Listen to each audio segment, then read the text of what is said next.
سورہ فاطر آیت نمبر 5 بسم اللہ الرحمن الرحیم. لوگوں اللہ کا وعدہ سچا ہے تو تم کو دنیا کی زندگی دھوکے میں نہ ڈال دے اور نہ وہ شیطان فریب دینے والا تمہیں فریب دے. بلا شبہ شیطان تمہارا دشمن ہے, تم بھی اس سے دشمن سمجھو. اللہ تعالیٰ کیا کرے؟ شیطان تمہارا کھلا دشمن ہے, تم بھی اسے دشمن سمجھو. اور یہ اللہ فرماتے ہیں شیطان ہمیں دیکھ رہا ہے, ہمیں نہیں پتا شیطان کدھر ہے. شیطان ہمیں دیکھ رہا ہے, ہم نہیں دیکھ سکتے اس کو, ہمیں نہیں پتا کدھر ہے. شیطان ہمیں دیکھ رہا ہے. شیطان ہمیں گمراہ کرنے کے لیے ہر وقت کوشش میں لگا ہوا ہے اور ہم اس سے غافل ہیں. شیطان کی فطرت میں فریب, مکر اور ہمیں دھوکہ دینا ہے, اور اپنی فطرت پہ کام کر رہا ہے. وہ ہمیں دیکھتا ہے, ہم اس کو دیکھ نہیں سکتے. وہ ہمارے کو بھٹکانے میں کوشش میں لگا ہوا ہے, ہم غافل ہے. بھائی ایک دشمن ہے, ایک دشمن ہے ہمارا, اور ہمیں دیکھ رہا ہے اور جان سے مارنے والا ہے, اور ہمیں جان سے مارنے کی فل کوشش میں لگا ہوا ہے. ہم غافل بیٹھے ہوئے, تو ہماری ہلاکت کنفرم ہے نہیں ہے. ایک دشمن ہے جو ہمیں جان سے مارنے کا اس کا مقصد ہے, نہ ان دکھ رہا ہمارے, اور ہم فل کوشش میں لگا ہوا ہے, نہ ہم دیکھ سکتے ہیں نہ اس کی کوشش پہ غور کر رہے ہیں, غافل بیٹھے ہوئے, تو ہمارا مرنا کنفرم ہے نہیں ہے. تو شیطان دشمن ہے ہمارا. اللہ تعالیٰ کہہ رہے ہیں تم بھی دشمنی کرو, تو ہم دشمنی کر رہے ہیں اس سے نہیں کر رہے. کیوں نہیں کر رہے ہیں؟ کہ ہمیں شیطان کے بارے میں پتہ ہی نہیں ہے. جو نبی کریم صلی اللہ علیہ وسلم کے وارثین ہوں گے نا, وہ بتائیں گے کہ شیطان تم پہ کیسا حملہ کرتا ہے اور اس سے دشمنی کیسا کرنا ہے. اللہ تعالیٰ نے جو حکم دیا ہے کہ اس سے دشمنی کرو, اس سے دشمنی سکھاتے ہیں کیسا دشمنی کرنا ہے. شیطان اور اللہ فرماتے ہیں تم ویٹ نہیں کرو اس کے حملے کا, تم اس پہ حملہ کرو اللہ کی مدد سے, اللہ کی پناہ میں آ کے اس پہ حملہ کرو تاکہ وہ تم پہ حملہ نہ کرے. اب اس پہ کیسا حملہ کرنا, اس پہ کیسا؟ تو اولیاء اللہ فرماتے ہیں, امام غزالی رحمۃ اللہ علیہ منہاج العابدین میں فرماتے ایک ارشاد فرماتے ہیں کہ شیطان کے مکر اور فریب کو جاننا, پہچاننا. امام غزالی رحمۃ اللہ علیہ منہاج العابدین میں فرماتے ہیں شیطان کے مکر اور فریب کو جاننا. اب اس کی ایگزامپل بھی دیتے ہیں. ایک چور ہے, محفل ہے, بڑی محفل ہے, چور آ گیا چرانے کے لیے. جو مالک ہے جس نے دعوت دی, جو ہوسٹ ہے, اس نے دیکھ لیا کہ یہ چور ہے, پہچان لیا اس کو. اب چور کو بھی پتا چل گیا کہ اس نے مجھے پہچان لیا, تو چور کیا کرے گا؟ چور کا پہلا کام ہوگا کہ وہاں سے نکلے ہو. چور اگر پہچان لیے, چور کو یہ پتا چل گیا کہ اس نے مجھے پہچان لیا ہے اور مالک نے اس کو پہچان لیا ہے, تو چور چوری نہیں کرتا. چور چوری کب کرتا؟ جب پورے غافل ہو جائے, کوئی اس کو پہچانے نہ, کوئی اس کو جانے نہ, اور جب پورے غافل ہو جائے تو چور چوری کر کے نکل جاتا. اچھا اس کو پتا چل رہا ہے مالک کے مکان دیکھ بھی رہا ہے, پہچان بھی رہا ہے, تو چور کیا کرتا اس وقت پہ؟ بھاگ جاتا. تو جب شیطان کے مکر اور فریب کو جان جاتے تو شیطان بھاگ جاتا. تو شیطان کے مکر اور فریب کو جاننا, شیطان کے مکر اور فریب کو جاننے کے لیے نبی کریم صلی اللہ علیہ وسلم کے وارثین کا وسیلہ چاہیے, ڈائریکٹ نہیں سمجھ سکتے. پھر دوسرا فرماتے ہیں منہاج العابدین میں امام غزالی رحمۃ اللہ علیہ, وہ شیطان دعوت دیتا ہے. شیطان کی دعوت کو حقیر سمجھنا. جب حقیر سمجھیں گے اس کی دعوت کو, تبھی شیطان پھر دعوت دینا بند کر دیتا ہے. اس کی مثال دیتے ہیں, شیطان کتا ہے, پہلے اس کو چور بتائے, ایگزامپل لے کے چور بولے, چور کی طرح ہے, اس کو پہچان لے کے تو بھاگ جاتا. پھر سیکنڈ مثال میں کہتے ہیں اس کی دعوت کو حقیر سمجھنا, اور اس کی مثال دیتے ہیں کتے کی مثال دیتے ہیں. جو بھونکنے والا کتا ہوتا ہے, جب بھونکتا ہے تو ہمیں کیا حکم ہے؟ اس کی طرف توجہ نہ کرے اور اپنا راستہ چلے. بھونکنے والا کاٹتا ہے, خالی بھونکتا. تو کیا کرنا بھونکنے والے کتے کو؟ کیوں بھونکنا میرے کو؟ میں جا رہا ہوں تو میرے کو کیوں بھونکتا ہے؟ ان کیسا بھونک سکتا ہے؟ 2 بار بھونک دیا میرے کو, 3 بار بھونک دیا بول کے. اگر آپ اس سے کاؤنٹنگ کرنے لگے تو اور بھونکتے رہتا, اس کا کام ہی بھونکنا. اگر آپ اس میں متوجہ نہ کریں اور آگے اپنا راستہ چل لیے, تھوڑی دیر کیا خاموش رہتا. تو آپ فرماتے شیطان بھونکنے والا کتا ہے, اس کی دعوت کو حقیر سمجھنا, اس کی دعوت کی کوئی اہمیت ہی نہیں دینا, اس کے بھونکنے کو کوئی اہمیت ہی نہیں دینا. تیسری جو ہے نا, آپ بتاتے ہیں کہ اللہ کا ذکر زبان سے بھی اور دل سے بھی. اب اس پہ حدیث مبارک رکھتے ہیں، نبی کریم صلی اللہ علیہ وسلم نے فرمایا اللہ کا ذکر شیطان کو اتنا اذیت پہنچاتا ہے جیسا ابن آدم کو خارج. یہ حدیث کوٹ کرے. شیطان کو اللہ کا ذکر اتنا اذیت پہنچاتا ہے جتنا جیسے ابن آدم کو خارج. خارج مطلب جس ہم نے کھجانا ہو گیا، کسی کو اٹھا تو جس کو اٹھا اس کو معلوم ہوتا باڈی میں نا ریئیکشن ہو جاتا ہے تو کھجانا ہو جاتا ہے، انفیکشن وغیرہ ہو جاتا ہے تو باڈی کھجانے. اب وہ کھجانے میں بندہ خون بھی نکال لیتا اور وہ کھجانا کمی نہیں ہوتا اس کو، تو بہت تکلیف دہ ہوتا ہے. تو اللہ کے ذکر سے شیطان تکلیف میں مبتلا ہو جاتا ہے. تو تیسری چیز کیا ہے؟ اللہ کا ذکر. اللہ کا ذکر کیسا؟ زبان سے بھی اور شیطان کا جو مکر اور فریب ہے وہ کیا ہے؟ وسوسہ ہے. خالی اتنا ہی وسوسہ میں آتا. مثال ایسی ہے اس کی وسوسے کی، وسوسہ بھی بولتا رہتا اس کا. ایک بلون جو نا پہاڑ کی شکل میں بنا، پہاڑ کی شکل، بڑا بلون پہاڑ کی بلون ہے، پھگا پہاڑ کی شکل میں. اب وہ جو نا کسی کے اوپر پھینکو، حقیقت میں وہ کیا ہے؟ بلون ہے. اگر کوئی پہچان لے بلون ہے تو کیا ہوتا ہے؟ اس کو ایسا انگلی سے ایسا ہٹا دیتا، ایسا انگلی سے ہٹایا. اگر کوئی پہچانا نہیں، ہیبت کھا کے کتنا پریشان ہوتا کہ میرے کو گرنے والا ہے، بھاگتا پریشان ہوتا. وہ تب اس کی کیفیت ایک پہچاننے والے کی اور ایک نہیں پہچاننے والے کی، وہ جو پہاڑ اس پہ گر رہا ہے وہ بلون کا پہاڑ ہے، تو دونوں کی کیفیت میں کتنا چینج ہوگا؟ زمین آسمان کا ہوگا. جس کو پتا ہے کہ بلون ہے تو وہ انگلی سے اس کو ہٹائے گا، انگلی سے ہٹائے گا اور اس کو کیا سمجھے گا؟ حقیر سمجھے گا. اس کو ایسا ہوگا اس کے وسوسے کا. تو شیطان کا وسوسہ یہ بودا ہوتا ہے، اس کا داؤ پہ جو جان گیا اس کے لیے بودا ہے، جو نہیں جان گیا اس کے لیے پہاڑ ہے. تو جاننا ہے تو جان گیا اس کو حقیر سمجھتا، اب جو حقیر سمجھ دیتا ہے پھر اللہ کے ذکر سے اس کو ہٹائے، اللہ کے ذکر سے اس کو ہٹائے. جب ابن آدم، حدیث میں آتا ہے نبی کریم صلی اللہ علیہ وسلم فرماتے ہیں جب انسان پیدا ہوتا ہے تو اللہ تعالیٰ اس کے ساتھ ایک فرشتے کو مقرر کر دیتا ہے، فرشتہ مقرر ہو جاتا ہے. اور شیطان کیا کرتا؟ اپنا ایک چیلا لگا دیتا. شیطان ایک چیلا شیطان لگا دیا. اللہ تعالیٰ ایک بچہ پیدا ہوتا ہے. دیکھو انسان کی اللہ تعالیٰ کے پاس کتنی اہمیت ہے. اللہ تعالیٰ نے اس کو کیا مقام عطا فرمایا ہے. جب انسان کا بچہ پیدا ہوا ہمارا، ہم کچھ نہیں لگاتے اپنے بچے ہم غافل ہو جاتے. ہم کیا دیکھ سکتے؟ بچے کے کچھ نہیں سکتے. بچے کو کتنے کے نقصانات ہو جاتے. بچہ پلنگ سے گر جاتا، اس کے دروازے میں ہاتھ آ جاتا، پتہ نہیں کتنی چیزیں ہو جاتی ہیں ہماری. ہم بچے کو نہیں دیکھ سکتے.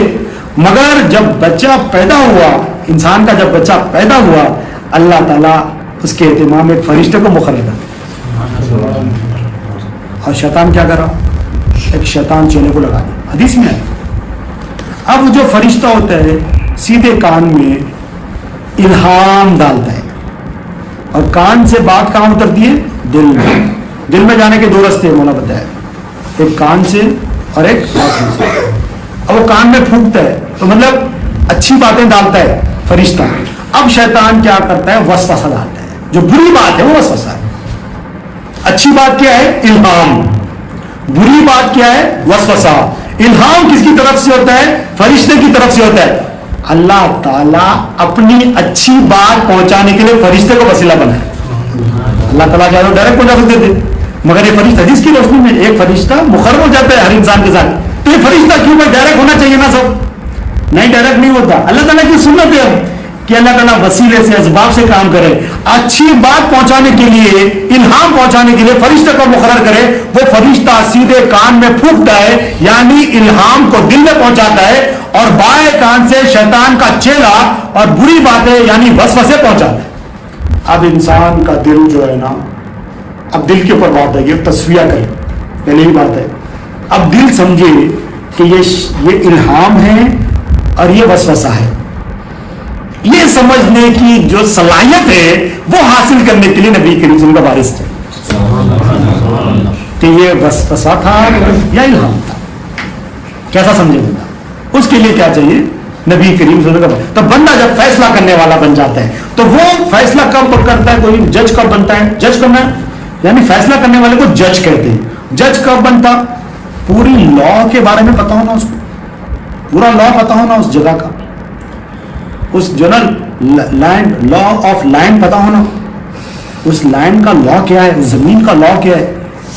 تو یہ دل جو فیصلہ کرنے والا ہے کہ یہ الہام ہے اور یہ وسوسہ ہے, تو اللہ کے قانون کا پتا ہونا اس کو.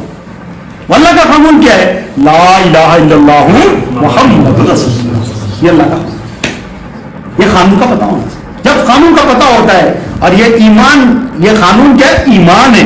جب ایمان کی رہنے کی جگہ کیا ہے؟ دل ہے. جب یہ دل یہ قانون پہ چلنے والا ہوتا ہے, یہ دل قانون کو جاننے والا ہوتا ہے, تو یہ دل فیصلہ کر دیتا ہے کہ یہ الہام ہے, یہ وسوسہ ہے. الہام کو لے لیتا ہے, وسوسے کو چھوڑ دیتا ہے. تو یہ صلاحیت پیدا کرنے کے لیے نبی کریم صلی اللہ علیہ وسلم کے وارثین چاہیے. اس لیے بیعت کرنا ہے. تو بیعت کیوں کرنا؟ اتنی چیزوں سے بیعت کرنے کے لیے آئے. دل کو جج بنانا ہے, فیصلہ کرنے والا ہے, تو کیسا خود ہی بن جاتا دل. ارے ایک لا لینڈ, لا آف لینڈ جو ہے نا, جو زمین کا لا ہے, وہ پڑھنے کے لیے کتنی چیزیں دیکھنا پڑتا. زمین کا لا, اللہ کا قانون پتا کرنا ہے, اور کہتا ہے میں ڈائریکٹ کر لوں گا. اللہ تعالیٰ کرے ڈائریکٹ کوئی چیز ہوتی نہیں ہے تو ڈائریکٹ کیسا کر سکتا ہے؟ ڈائریکٹ کوئی چیز ہو ہی نہیں رہی ہے. جب ڈائریکٹ کوئی چیز ہو ہی نہیں رہی ہے, کیسا کرتا؟ اب اس کی مثال روح البیان میں ایک اور مثال دیتے ہیں. کچھ پودے خود اگ جاتے. آپ دیکھو کسی کے سجے پہ, کسی کی دیوار پہ, کہیں زمین پہ, کچھ پودے خود ہی اگ جاتے. اور ایک باغ ہوتا ہے, اس باغ میں مالی ہوتا ہے, اور مالی جو ہے نا پودے پیرتا ہے, بیج پیرتا ہے, تو پودے آتے ہیں. تو ایک پودے ایسے ہیں جو خود اگ گئے, اور ایک پودے ایسے ہیں جو کسی باغ میں ہیں, کسی مالک نے بیج بو کے اگایا ہے, اور کسی مالک کی حفاظت میں ہے.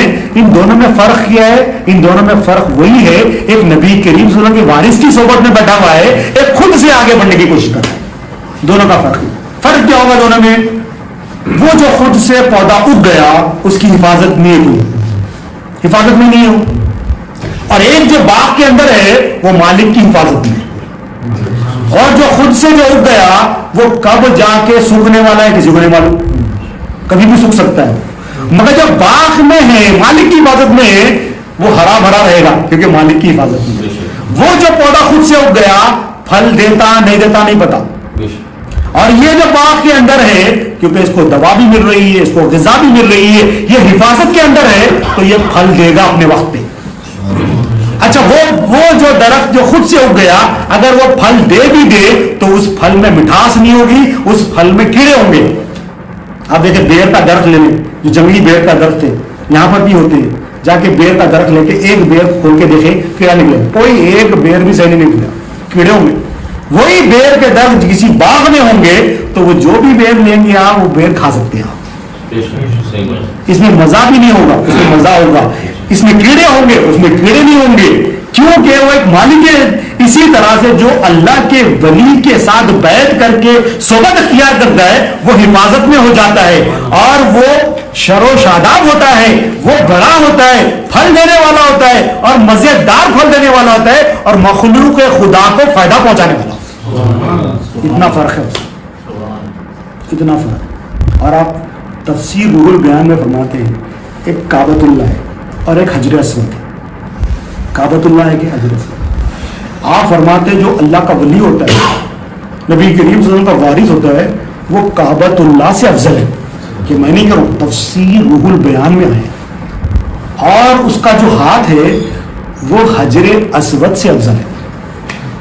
کعبۃ اللہ میں جا کے حجر اسود کو چومتے ہیں, تو جو ولی کی بارگاہ میں جاتے ہیں تو ولی کے ہاتھ کو چومتے ہیں, کیونکہ ولی وہ ہے. کعبۃ اللہ کیا ہے؟ اللہ کا گھر ہے, اور ولی وہ ہے جس کے قلب کو اللہ تعالیٰ نے کہا قلب المومنین عرش اللہ, مومنین کا قلب اللہ کا عرش ہے. اللہ تعالیٰ کعبۃ اللہ کو کہے میرا گھر ہے, اور ولی کے دل کو کہتے ہیں اللہ تعالیٰ یہ میرا عرش ہے. کعبۃ اللہ اللہ کا گھر ہے اور ولی کا دل اللہ کا عرش ہے. قلب المومنین عرش اللہ, مومنین کا دل اللہ کا عرش ہے. تو آپ فرماتے اس کا ہاتھ چومنا حجر اسود کو چومنے سے افضل. یہ جو ہے نا مثنوی شریف میں ایک حکایت ہے. حکایت یہ فقیر جو ہے نا کسی گھر پہ گیا, جا کے بولا مجھے روٹی دے دو بھوک لگی ہے, مجھے روٹی دو بھوک لگی. تو گھر والے جواب دے رہے یہ نان کی دکان تھوڑی ہے. مثنوی شریف میں مولانا جلال الدین رومی رحمۃ اللہ علیہ ہے, گھر والے کیا جواب دے رہے یہ نان کی دکان تھوڑی ہے روٹی مانگ رہے, نان کی دکان پہ جا کے لینا روٹی. فقیر ہے بیچارہ, میں اس کا مذاق اڑا کیا بول رہے یہ گھر ہے یہ نان کی دکان تھوڑی ہے جو تمہیں کو روٹی ملے گی, نان کی دکان پہ جاؤ. اس نے بولا کوئی سالن گوشت وغیرہ ہے تو دے دو. ان اندر سے جواب یہ خسائی کی دکان ہے, یہاں گوشت ملنے کے لیے گوشت کہاں ملتا, خسائی کی دکان میں ملتا. تم بولا بھائی کوئی آٹا ہے تو دے دو. بولے چکی ہے کیا, یہ گرمی ہے جہاں پر آٹا ملے گا, گرمی میں ملتا آٹا, یہاں نہیں ملتا آٹا. اس نے کہا بھائی پانی تو پلا دو ذرا. وہ یہ نہر ہے کیا پانی پلانے کے. تو اس نے بولا میں اندر آ رہا ہوں ٹوائلٹ کرنے کے لیے, جہاں کوئی ضرورت کا سامان نہیں ہے وہ ویرانہ ہے, اور وہ ویرانے میں ٹوائلٹ کرنا چاہیے. کیا بولا میں اندر آ رہا ہوں جہاں کوئی ضرورت کا سامان ہی نہیں ہے تو وہ ویرانہ ہے, اور اس ویرانی میں میں اپنی ضرورت پوری کرنا چاہ رہا ہوں, میں ضرورت سے فارغ ہونا چاہ رہا ہوں. یہ حکایت جو ہے نا مولانا جلال الدین رومی رحمۃ اللہ علیہ. اب اس حکایت میں کیا ہے, اب جو بھی بولے نہیں, ایک اللہ کے فقیر ہوتے ہیں, ایک لوگوں سے مانگنے والے فقیر ہوتے ہیں, اللہ کے فقیر ہیں, ان کو دے دیے جسم, ان کو مطلب اللہ کی عبادت کے لیے جسم دیے, قلب کس کے لیے دیے, علم و عرفان کے لیے دیے, روح کس کے لیے دیے, اللہ کی عشق و محبت کے لیے دیے. وہ جب مانگے اس کا بھی بہانے بنا. جسم کیسا مانگتے, ایک حلقہ رکھ دیتے, پروگرام رکھ دیتے, جسم لے کے آنا اور قلب بھی لے کے آنا, وہ بھی لے کے آنا, بیٹھنا, تینوں لے کے بیٹھنا. اب اس کو جب بول رہے ہیں دو بولے تو اس کو بہانے, تو وہ جو بہانے سے کیا ہو جائے گا, یہ ویرانہ ہو جائے گا. اور ویرانہ کیا ہے, وہ ٹوائلٹ ہے وہ. اور جب اپنے آپ کو ویران کر لینا, جسم سے بھی, قلب سے بھی, روح سے بھی ویران کر لینا. ویران کیا ہے, وہ باتوں میں, واش روم میں. اللہ حفاظت. صلی اللہ علیہ وسلم.